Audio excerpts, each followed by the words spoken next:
Hello दोस्तों, मैं विजय पटेल आप सभी का स्वागत करता हूं आपके अपने यूट्यूब चैनल दबंग क्लासेस में। दोस्तों, आज हम पढ़ने वाले हैं संविधान के 30 अति महत्वपूर्ण प्रश्न जो कि 100% परीक्षाओं में पूछे ही जाएंगे। तो चलिए शुरू करते हैं, देखते हैं। लेकिन यदि आपने अभी तक मेरे चैनल को सब्सक्राइब नहीं किया है तो आप मेरे चैनल को सब्सक्राइब कर लें और बेल आइकन के बटन जरूर दबा लें ताकि ऐसे इंपॉर्टेंट एजुकेशनल वीडियो के नोटिफिकेशन आप तक आसानी से पहुँचते रहें। और इस वीडियो को भी एक लाइक जरूर कर दें। चलिए देखते हैं आज का पहला प्रश्न। आज का पहला प्रश्न है, संसद में एक वर्ष में कितने सत्र होते हैं? आपसे पूछा गया है संसद में एक वर्ष में कितने सत्र होते हैं। पहला ऑप्शन है 4, दूसरा ऑप्शन है 3 सत्र, तीसरा ऑप्शन है 5 सत्र और चौथा ऑप्शन है 2 सत्र। तो आपसे पूछा गया संसद में एक वर्ष में कितने सत्र होते हैं, तो इसका राइट आंसर है ऑप्शन नंबर 2, 3 सत्र। संसद में एक वर्ष में 3 सत्र होते हैं और ये 3 प्रकार के सत्र होते हैं। पहला होता है बजट सत्र जो कि फरवरी से मई तक चलता है, दूसरा होता है मानसून सत्र जो कि जुलाई से सितंबर तक चलता है और तीसरा होता है शीतकालीन सत्र जो नवंबर से दिसंबर तक चलता है। चलिए आगे बढ़ते हैं अगले प्रश्न की ओर। अगला प्रश्न हमारा प्रश्न क्रमांक 2, गोवा राज्य किस उच्च न्यायालय के अधिकार क्षेत्र में आता है? पूछा गया आपसे गोवा राज्य किस उच्च न्यायालय के अधिकार क्षेत्र में आता है। पहला ऑप्शन है आंध्र प्रदेश उच्च न्यायालय, दूसरा ऑप्शन है कलकत्ता उच्च न्यायालय, तीसरा ऑप्शन है मद्रास उच्च न्यायालय और चौथा ऑप्शन है बॉम्बे उच्च न्यायालय। तो इसका राइट आंसर है ऑप्शन नंबर 4, बॉम्बे उच्च न्यायालय। गोवा राज्य बॉम्बे उच्च न्यायालय के अधिकार क्षेत्र में आता है और वर्तमान में बॉम्बे हाईकोर्ट के मुख्य न्यायाधीश हैं दीपांकर दत्ता। आगे बढ़ते हैं अगले प्रश्न की ओर। अगला प्रश्न हमारा प्रश्न क्रमांक 3, भारतीय संविधान का कौन सा वर्ग बुनियादी कर्तव्यों से जुड़ा है? 4 ऑप्शन है और आपको बताना है इनमें से कौन सा वर्ग बुनियादी कर्तव्यों से जुड़ा है। पहला ऑप्शन है अनुच्छेद 36, दूसरा ऑप्शन है धारा 13, तीसरा ऑप्शन है अनुच्छेद 19 और चौथा ऑप्शन है धारा 51 है। तो इसका राइट आंसर है ऑप्शन नंबर 4, धारा 51 है। भारतीय संविधान का अनुच्छेद 51A या धारा 51A बुनियादी कर्तव्यों अर्थात मूल कर्तव्यों से जुड़ा है। आगे बढ़ते हैं अगले प्रश्न की ओर। अगला प्रश्न हमारा प्रश्न क्रमांक 4, भारतीय संविधान का भाग 2 किससे संबंधित है? 4 ऑप्शन है और आपको बताना है इसमें से भारतीय संविधान का भाग 2 किससे संबंधित है। पहला ऑप्शन है नागरिकता, दूसरा ऑप्शन है मूल कर्तव्य, तीसरा ऑप्शन है चुनाव और चौथा ऑप्शन है मूल अधिकार। तो इसका राइट आंसर है ऑप्शन नंबर 1, नागरिकता से। भारतीय संविधान का भाग 2 नागरिकता से संबंधित है। अनुच्छेद 5 से 11 तक नागरिकता का वर्णन किया गया है। यदि आपसे अनुच्छेद पूछे जाते हैं तो 5 से 11 तक होगा, इनमें नागरिकता का वर्णन किया गया है। और भाग पूछा जाता है तो भाग 2 में नागरिकता का वर्णन किया गया है। आगे चलते हैं अगले प्रश्न की ओर। अगला प्रश्न हमारा प्रश्न क्रमांक 5, संविधान सभा में कुल सदस्यों की संख्या कितनी थी? आपसे पूछा गया है संविधान सभा में कुल सदस्यों की संख्या कितनी थी। पहला ऑप्शन है 389, दूसरा ऑप्शन है 440, तीसरा ऑप्शन है 355 और चौथा ऑप्शन है 378। तो इसका राइट आंसर है ऑप्शन नंबर 1, 389। संविधान सभा में कुल सदस्यों की संख्या 389 थी। संविधान सभा की पहली बैठक 9 दिसंबर 1946 को हुई थी तथा पहली बैठक में अस्थायी अध्यक्ष सच्चिदानंद सिन्हा थे। चलिए आगे बढ़ते हैं अगले प्रश्न की ओर। अगला प्रश्न हमारा प्रश्न क्रमांक 6, 2001 से 2011 में भारत की विकास दर कितनी थी? आपसे पूछा गया है 2001 से 2011 में भारत की विकास दर कितनी थी। पहला ऑप्शन है 17.64%, दूसरा ऑप्शन है 25%, तीसरा ऑप्शन है 10.70% और चौथा ऑप्शन है 15%। तो इसका राइट आंसर है ऑप्शन नंबर 1, 17.64%। 2001 से 2011 में भारत की विकास दर 17.64% थी। आगे चलते हैं अगले प्रश्न की ओर। अगला प्रश्न हमारा प्रश्न क्रमांक 7, संवैधानिक सभा की स्थापना किस वर्ष में की गई थी? आपसे पूछा गया है संवैधानिक सभा की स्थापना किस वर्ष में की गई थी। पहला ऑप्शन 1947, दूसरा ऑप्शन है 1946, तीसरा ऑप्शन है 1948 और चौथा ऑप्शन है 1950। तो इसका राइट आंसर है ऑप्शन नंबर 2, 1946 में। संविधान सभा की स्थापना 1946 में की गई थी। संविधान सभा की पहली बैठक 9 दिसंबर 1946 की हुई थी जिसके अध्यक्ष सच्चिदानंद सिन्हा थे और संविधान सभा में सदस्यों की संख्या 389 थी। चलिए आगे चलते हैं अगले प्रश्न की ओर। अगला प्रश्न हमारा प्रश्न क्रमांक 8, किसी राज्य के पदासीन राज्यपाल की उसके कार्यकाल के दौरान मृत्यु हो जाने पर उस राज्य के उसके पद के निर्वहन के लिए किसे नियुक्त किया जाता है? आपसे पूछा गया है किसी राज्य का जो राज्यपाल है जो पद पर उस समय आसीन हो और उसकी मृत्यु हो जाए तो उसकी जगह पर उसके पद के निर्वहन के लिए किसे नियुक्त किया जाता है। पहला ऑप्शन है राज्य के महाधिवक्ता, दूसरा ऑप्शन है मुख्यमंत्री, तीसरा ऑप्शन है संबंधित राज्यों के उच्च न्यायालयों के मुख्य न्यायाधीश और चौथा ऑप्शन है अंतरिम उपराज्यपाल। तो इसका राइट आंसर है ऑप्शन नंबर 3, संबंधित राज्यों के उच्च न्यायालयों के मुख्य न्यायाधीश। यदि किसी राज्य के पदासीन राज्यपाल का उसके कार्यकाल के दौरान मृत्यु हो जाती है तो उस राज्य के मुख्य न्यायाधीश को उसके पद का निर्वहन करने के लिए नियुक्त किया जाता है। आगे बढ़ते हैं अगले प्रश्न की ओर। अगला प्रश्न हमारा प्रश्न क्रमांक 9। जम्मू एवं कश्मीर का संविधान कब से लागू हुआ? आपसे पूछा गया है जम्मू एवं कश्मीर का संविधान कब से लागू हुआ। पहला ऑप्शन है 26 जनवरी 1957, दूसरा ऑप्शन है 17 नवंबर 1956, तीसरा ऑप्शन है 31 अक्टूबर 1951 और चौथा ऑप्शन है 26 जनवरी 1950। तो आपको बताना है जम्मू कश्मीर का संविधान कब से लागू हुआ। तो इसका राइट आंसर है ऑप्शन नंबर 1, 26 जनवरी 1957 से जम्मू कश्मीर का संविधान 26 जनवरी 1957 से लागू हुआ था। और वर्तमान समय में जम्मू कश्मीर को एक संघ शासित प्रदेश बना दिया गया है और इसके उपराज्यपाल है मनोज सिन्हा, राजधानी है श्रीनगर और जम्मू। चलिए आगे बढ़ते हैं अगले प्रश्न की ओर। अगला प्रश्न हमारा प्रश्न क्रमांक 10। दिल्ली से संबंधित विशेष प्रावधान संविधान के किस अनुच्छेद के अंतर्गत दिए गए हैं? आपसे पूछा गया है दिल्ली से संबंधित विशेष प्रावधान संविधान के किस अनुच्छेद के अंतर्गत दिए गए हैं। पहला ऑप्शन अनुच्छेद 262, दूसरा ऑप्शन अनुच्छेद 259, तीसरा ऑप्शन अनुच्छेद 239 और चौथा ऑप्शन अनुच्छेद 240। तो इसका राइट आंसर है ऑप्शन नंबर 3, अनुच्छेद 239। दिल्ली से संबंधित विशेष प्रावधान संविधान के अनुच्छेद 239 में दिए गए हैं। आगे चलते हैं अगले प्रश्न की ओर। अगला प्रश्न हमारा प्रश्न क्रमांक 11। नागालैंड राज्य किस उच्च न्यायालय के अधिकार क्षेत्र में आता है? आपसे पूछा गया है जो नागालैंड राज्य है वह किस उच्च न्यायालय के अधिकार क्षेत्र में आता है। पहला ऑप्शन है आंध्र प्रदेश उच्च न्यायालय, दूसरा ऑप्शन है कलकत्ता उच्च न्यायालय, तीसरा ऑप्शन है गुवाहाटी उच्च न्यायालय और चौथा ऑप्शन है बॉम्बे उच्च न्यायालय। तो इसका राइट आंसर है ऑप्शन नंबर 3, गुवाहाटी उच्च न्यायालय। नागालैंड राज्य गुवाहाटी उच्च न्यायालय के अंतर्गत आता है और वर्तमान में गुवाहाटी उच्च न्यायालय के मुख्य न्यायाधीश हैं सुधांशु धुलिया। और नागालैंड राज्य की राजकीय भाषा अंग्रेजी है, इसे भी आपको याद रखना है। आगे बढ़ते हैं अगले प्रश्न की ओर। अगला प्रश्न हमारा प्रश्न क्रमांक 12।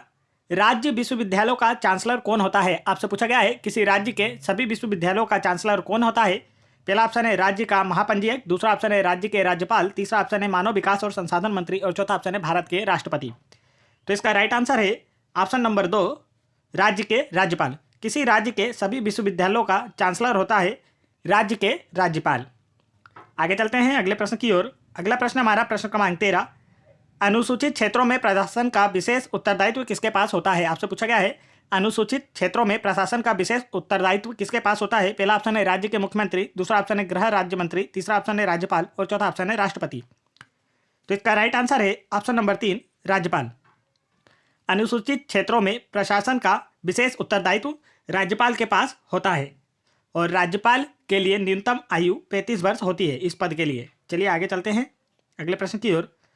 अगला प्रश्न हमारा प्रश्न क्रमांक 14। दिल्ली विधानसभा के पास किस क्षेत्र में कानून बनाने का अधिकार है? आपसे पूछा गया है दिल्ली विधानसभा क्षेत्र में विधानसभा के पास किस क्षेत्र में कानून बनाने का अधिकार है। पहला ऑप्शन है स्वास्थ्य, दूसरा ऑप्शन है भूमि, तीसरा ऑप्शन है पुलिस और चौथा ऑप्शन है सार्वजनिक व्यवस्था। तो इसका राइट आंसर है ऑप्शन नंबर 1, स्वास्थ्य के क्षेत्र में। दिल्ली विधानसभा के पास स्वास्थ्य के क्षेत्र में कानून बनाने का अधिकार है। दिल्ली एक केंद्र शासित प्रदेश है और जिसके सीएम है अरविंद केजरीवाल।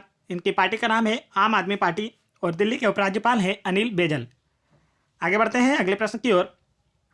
अगला प्रश्न हमारा प्रश्न क्रमांक 15। केंद्र और राज्य के संबंधों के निर्धारण के लिए बनाए गए प्रथम 3 सदस्यीय आयोग की अध्यक्षता किसने की? आपसे पूछा गया है केंद्र और राज्यों के बीच संबंधों के निर्धारण के लिए बनाए गए 3 सदस्यीय आयोग की अध्यक्षता किसने की? पहला ऑप्शन है बीरप्पा मोइली, दूसरा ऑप्शन है एम पुंछी और तीसरा ऑप्शन है पीबी राजमन्नर और चौथा ऑप्शन है आरएस सरकारिया। तो आपको बताना है केंद्र और राज्य के संबंधों के निर्धारण के लिए बनाई गई प्रथम 3 सदस्यीय आयोग की अध्यक्षता किसने की थी। तो इसका राइट आंसर है ऑप्शन नंबर 4, आरएस सरकारिया ने। केंद्र और राज्यों के बीच संबंध बनाने के लिए एक आयोग गठित किया गया और उसकी अध्यक्षता की थी आरएस सरकारिया ने। चलिए आगे बढ़ते हैं अगले प्रश्न की ओर। अगला प्रश्न है हमारा प्रश्न क्रमांक 16। वर्तमान में भारतीय संविधान में कितनी भाषाएं शामिल है? आपसे पूछा गया है वर्तमान में भारतीय संविधान में कितनी भाषाएं शामिल है। पहला ऑप्शन है 21, दूसरा ऑप्शन है 24, तीसरा ऑप्शन है 22 और चौथा ऑप्शन है 26। तो इसका राइट आंसर है ऑप्शन नंबर 3, 22। वर्तमान में भारतीय संविधान में 22 भाषाओं का उल्लेख है और 22 भाषाओं का उल्लेख संविधान की 8वीं अनुसूची में किया गया है। तो आप इसे भी याद रखें, अनुसूची भी पूछी जाती है। वर्तमान में भारतीय संविधान में 22 भाषाओं का उल्लेख है और इन्हें संविधान की 8वीं अनुसूची में शामिल किया गया है। आगे चलते हैं अगले प्रश्न की ओर। दोस्तों, यदि आप लोगों को मेरा ये वीडियो पसंद आ रहा हो तो वीडियो को एक लाइक जरूर करें और मेरे चैनल को भी जरूर सब्सक्राइब कर लें, ताकि ऐसे इंपॉर्टेंट एजुकेशनल वीडियो के नोटिफिकेशन आप तक आसानी से पहुंचते रहे। और यदि आप लोगों को MP police exam 2016, 2017, MP jail प्रेरी एग्जाम 2018, 2020, एनटीपीसी एग्जाम 2016, 2017, 2021 इन सभी परीक्षाओं के प्रीवियस ईयर्स पेपर्स के जीके, जीएस और साइंस के क्वेश्चंस की वीडियो देखना है तो आप मेरे चैनल की प्लेलिस्ट में जाकर वहां से देख सकते हैं और अपनी तैयारी को और बेहतर कर सकते हैं। और आप इन सभी वीडियोस की पीडीएफ फाइल मेरे टेलीग्राम चैनल को ज्वाइन करके वहां से फ्री में डाउनलोड कर सकते हैं, जिसकी लिंक मैंने वीडियो के डिस्क्रिप्शन में दे रखी है। तो चलिए आगे बढ़ते हैं अगले प्रश्न की ओर। अगला प्रश्न है हमारा प्रश्न क्रमांक 17। लद्दाख केंद्र शासित प्रदेश किस उच्च न्यायालय के अधिकार क्षेत्र में आता है? आपसे पूछा गया है लद्दाख केंद्र शासित प्रदेश किस उच्च न्यायालय के अधिकार क्षेत्र में आता है। पहला ऑप्शन है कलकत्ता उच्च न्यायालय, दूसरा ऑप्शन है गुवाहाटी उच्च न्यायालय, तीसरा ऑप्शन है बॉम्बे उच्च न्यायालय और चौथा ऑप्शन है जम्मू कश्मीर उच्च न्यायालय। तो इसका राइट आंसर है ऑप्शन नंबर 4, जम्मू कश्मीर उच्च न्यायालय। लद्दाख केंद्र शासित प्रदेश जम्मू कश्मीर उच्च न्यायालय के अधिकार क्षेत्र में आता है और वर्तमान में जम्मू कश्मीर उच्च न्यायालय के मुख्य न्यायाधीश है पंकज मित्तल। इनके हाल ही जनवरी में नियुक्ति हुई है। आगे बढ़ते हैं अगले प्रश्न की ओर। अगला प्रश्न हमारा प्रश्न क्रमांक 18। सबसे नवीनतम लिखित संविधान किस देश का है? आपसे पूछा गया है सबसे नवीनतम लिखित संविधान किस देश का है। पहला ऑप्शन है सऊदी अरब, दूसरा ऑप्शन है नेपाल, तीसरा ऑप्शन है श्रीलंका और चौथा ऑप्शन है जापान।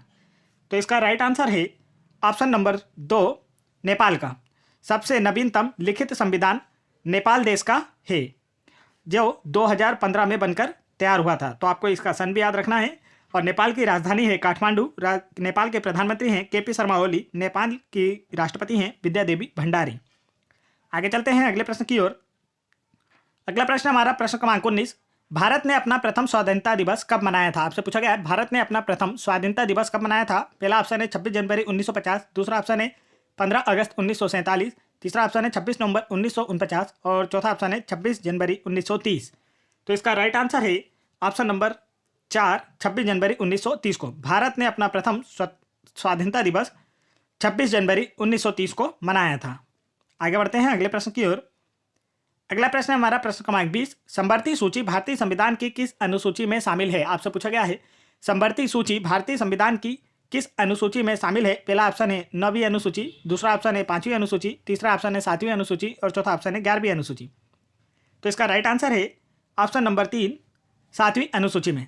संवर्ती सूची भारतीय संविधान की 7वीं अनुसूची में शामिल है और 7वीं अनुसूची में संवर्ती सूची के अलावा संघ सूची तथा राज्य सूची भी शामिल है। चलिए आगे चलते हैं अगले प्रश्न की ओर। अगला प्रश्न हमारा प्रश्न क्रमांक 21। नीति आयोग का अध्यक्ष कौन है? आपसे पूछा गया है नीति आयोग का अध्यक्ष कौन है। पहला ऑप्शन है प्रधानमंत्री, दूसरा ऑप्शन है वित्त सचिव, तीसरा ऑप्शन है कैबिनेट सचिव और चौथा ऑप्शन है वित्त सचिव। तो इसका राइट आंसर होगा ऑप्शन नंबर 1, प्रधानमंत्री। नीति आयोग का अध्यक्ष प्रधानमंत्री होता है और नीति आयोग भारत के लिए थिंक टैंक के रूप में कार्य करता है और वर्तमान में इसके अध्यक्ष हैं प्रधानमंत्री नरेंद्र मोदी और उपाध्यक्ष हैं राजीव कुमार और इसके वर्तमान सीईओ अमिताभ कांत। आगे बढ़ते हैं दोस्तों अगले प्रश्न की ओर। अगला प्रश्न है हमारा प्रश्न क्रमांक 22। पहली अंतर्राज्यीय परिषद का गठन कब हुआ था? आपसे पूछा गया है पहली अंतर्राज्यीय परिषद का गठन कब हुआ था। पहला ऑप्शन है 1993, दूसरा ऑप्शन है 1990, तीसरा ऑप्शन है 1991, चौथा ऑप्शन है 1997। तो इसका राइट आंसर है ऑप्शन नंबर 2, 1990 में। पहली अंतर्राज्यीय परिषद का गठन 1990 में हुआ था। आगे चलते हैं अगले प्रश्न की ओर। अगला प्रश्न हमारा प्रश्न क्रमांक 23। अधिग्रहण और नागरिकता को समाप्त करने के संबंध में कोई भी प्रावधान बनाने की शक्ति किसके पास होती है? आपसे पूछा गया है अधिग्रहण और नागरिकता को समाप्त करने के संबंध में कोई भी प्रावधान बनाने की शक्ति किसके पास होती है। पहला ऑप्शन है राष्ट्रपति, दूसरा ऑप्शन है प्रधानमंत्री, तीसरा ऑप्शन है मंत्रिमंडल और चौथा ऑप्शन है संसद। तो इसका राइट आंसर होगा ऑप्शन नंबर 4, संसद। अधिग्रहण एवं नागरिकता के संबंध में कोई भी प्रावधान बनाने की शक्ति भारतीय संसद के पास होती है और संविधान में संशोधन अनुच्छेद 368 के तहत संसद के द्वारा ही किया जाता है और भारतीय नागरिकता का वर्णन अनुच्छेद 5 से 11 तक में किया गया है। चलिए आगे चलते हैं अगले प्रश्न की ओर। अगला प्रश्न हमारा प्रश्न क्रमांक 24। राष्ट्रीय विकास परिषद के अध्यक्ष कौन है? आपसे पूछा गया है राष्ट्रीय विकास परिषद का अध्यक्ष कौन होता है। पहला ऑप्शन है प्रधानमंत्री, दूसरा ऑप्शन है राष्ट्रपति, तीसरा ऑप्शन है वित्त मंत्री और चौथा ऑप्शन है केंद्रीय गृह मंत्री। तो इसका राइट आंसर है ऑप्शन नंबर 1, प्रधानमंत्री। राष्ट्रीय विकास परिषद का अध्यक्ष प्रधानमंत्री होता है। चलिए आगे चलते हैं अगले प्रश्न की ओर। अगला प्रश्न हमारा प्रश्न क्रमांक 25। नीति आयोग के अनुसार भारत सरकार ने कब तक किसानों की आय को दुगना करने की योजना बनाई है? आपसे पूछा गया है नीति आयोग के अनुसार भारत सरकार ने कब तक किसानों की आय को दुगना करने की योजना बनाई है? पहला ऑप्शन है 2022, दूसरा ऑप्शन है 2025, तीसरा ऑप्शन है 2024 और चौथा ऑप्शन है 2020।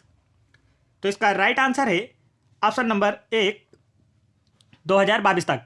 नीति आयोग के अनुसार भारत सरकार ने किसानों की आय को 2022 तक दुगना करने की योजना बनाई है। चलिए आगे चलते हैं अगले प्रश्न की ओर। अगला प्रश्न है हमारा प्रश्न क्रमांक 26। किस अनुच्छेद के तहत संसद राज्य या केंद्र शासित प्रदेश के भीतर आवास को रोजगार के लिए एक शर्त निर्धारित कर सकती है? आपको पूछा गया है किस अनुच्छेद के तहत संसद राज्य या केंद्र शासित प्रदेश के भीतर आवास को रोजगार के लिए एक शर्त निर्धारित कर सकती है? तो इसका पहला ऑप्शन है अनुच्छेद 26, दूसरा ऑप्शन है अनुच्छेद 16, तीसरा ऑप्शन है अनुच्छेद 19 और चौथा ऑप्शन है अनुच्छेद 15। तो इसका राइट आंसर होगा ऑप्शन नंबर 2, अनुच्छेद 16। अनुच्छेद 16 के तहत संसद राज्य या केंद्र शासित प्रदेश के भीतर आवास को रोजगार के लिए एक शर्त निर्धारित कर सकती है। चलिए आगे बढ़ते हैं अगले प्रश्न की ओर। अगला प्रश्न हमारा प्रश्न क्रमांक 27। राष्ट्रपति किस अनुच्छेद के तहत अध्यादेश जारी कर सकता है? आपसे पूछा गया है राष्ट्रपति किस अनुच्छेद के तहत अध्यादेश जारी कर सकता है? पहला ऑप्शन अनुच्छेद 132, दूसरा ऑप्शन अनुच्छेद 143, तीसरा ऑप्शन है अनुच्छेद 85 और चौथा ऑप्शन अनुच्छेद 123। तो इसका राइट आंसर है ऑप्शन नंबर 4, अनुच्छेद 123। राष्ट्रपति अनुच्छेद 123 के तहत अध्यादेश जारी कर सकता है और अध्यादेश यदि ऐसे समय पर जारी किया जाता है जब संसद का सत्र ना चल रहा हो तो 2 माह के भीतर राष्ट्रपति के अध्यादेश को संसद के अनुमोदन की जरूरत होती है। चलिए आगे चलते हैं अगले प्रश्न की ओर। अगला प्रश्न हमारा प्रश्न क्रमांक 28। किस अनुच्छेद के तहत राष्ट्रपति संसद के दोनों सदनों की संयुक्त बैठक बुला सकता है? आपसे पूछा गया है किस अनुच्छेद के तहत राष्ट्रपति संसद के दोनों सदनों की संयुक्त बैठक बुला सकता है? पहला ऑप्शन है अनुच्छेद 123, दूसरा ऑप्शन है अनुच्छेद 72, तीसरा ऑप्शन है अनुच्छेद 143 और चौथा ऑप्शन है अनुच्छेद 108। तो इसका राइट आंसर है ऑप्शन नंबर 4, अनुच्छेद 108। अनुच्छेद 108 के तहत राष्ट्रपति संसद के दोनों सदनों की संयुक्त बैठक बुला सकता है और संसद के संयुक्त अधिवेशन की अध्यक्षता लोकसभा अध्यक्ष के द्वारा की जाती है। आगे चलते हैं अगले प्रश्न की ओर। अगला प्रश्न हमारा प्रश्न क्रमांक 29। राष्ट्रपति द्वारा राज्यसभा में मनोनीत सदस्यों की संख्या कितनी होती है? आपसे पूछा गया है राष्ट्रपति द्वारा राज्यसभा में मनोनीत सदस्यों की संख्या कितनी होती है? पहला ऑप्शन है 2, दूसरा ऑप्शन है 6, तीसरा ऑप्शन है 10 और चौथा ऑप्शन है 12। तो इसका राइट आंसर है ऑप्शन नंबर 4, 12। राष्ट्रपति द्वारा राज्यसभा में मनोनीत सदस्यों की संख्या 12 होती है और लोकसभा में राष्ट्रपति द्वारा 2 सदस्यों को मनोनीत किया जा सकता है। राज्यसभा की पूछी जाए तो आंसर होगा 12 और लोकसभा का पूछा जाए तो आंसर होगा 2। आगे चलते हैं अगले प्रश्न की ओर। अगला प्रश्न है हमारा प्रश्न क्रमांक 30। भारत का सर्वप्रथम विधि अधिकारी कौन होता है? आपसे पूछा गया है भारत का सर्वप्रथम विधि अधिकारी कौन होता है? पहला ऑप्शन है सर्वोच्च न्यायालय का मुख्य न्यायाधीश, दूसरा ऑप्शन है राष्ट्रपति, तीसरा ऑप्शन है महान्यायवादी और चौथा ऑप्शन है प्रधानमंत्री। तो इसका राइट आंसर है ऑप्शन नंबर 3, महान्यायवादी। भारत का सर्वप्रथम विधि अधिकारी भारत का न्यायवादी अर्थात attorney general of India Bharat का सर्वप्रथम विधि अधिकारी होता है और वर्तमान में भारत के महान्यायवादी हैं के वेणुगोपाल। आप याद रखें वर्तमान 2021 में भारत के न्यायवादी हैं महान्यायवादी के वेणुगोपाल। आगे चलते हैं दोस्तों, यदि आप लोगों को वीडियो पसंद आया हो तो वीडियो को एक लाइक जरूर करें और मेरे चैनल को भी जरूर सब्सक्राइब कर लें और बेल आइकन के बटन जरूर दबा लें ताकि ऐसे इंपॉर्टेंट एजुकेशनल वीडियो के नोटिफिकेशन आप तक आसानी से पहुंचते रहें। और यदि आप लोगों को किसी भी एग्जाम्स के प्रीवियस ईयर्स पेपर्स के क्वेश्चंस के वीडियो देखना है तो आप मेरे चैनल की प्लेलिस्ट में जाकर वहां से देख सकते हैं और आप इन सभी पेपरों की PDF फाइल भी मेरा टेलीग्राम ग्रुप ज्वाइन करके वहां से डाउनलोड कर सकते हैं, जिसका लिंक मैंने इस वीडियो के डिस्क्रिप्शन में दे दिया है। तो दोस्तों, आप लोगों को वीडियो कैसा लगा मुझे कमेंट करके जरूर बताएं। जय हिंद दोस्तों।